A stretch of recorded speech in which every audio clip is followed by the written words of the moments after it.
Hi guys, let's gonna make friendship bracelet. Wait for me until matapos. And guys, I forget I have friendship bracelet here. This there, that is our friendship bracelet. So let's gonna start and go. Wait lang ha, meron pa ako sa ginagawa. Tapos hindi pa yung matapos. So guys, matapos na ako pero ito pa. Tapos i-add natin to. Pink naman siya eh. Wait lang. So guys, patapos na ako.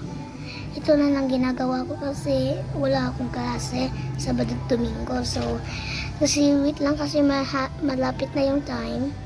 Comment per part 2 kung ano pang gusto niyo. So guys, comment per part 2 kung anong gusto niyo paggawa sa akin na color friendship bracelet. Wait lang kayo, malapit na matapos lang.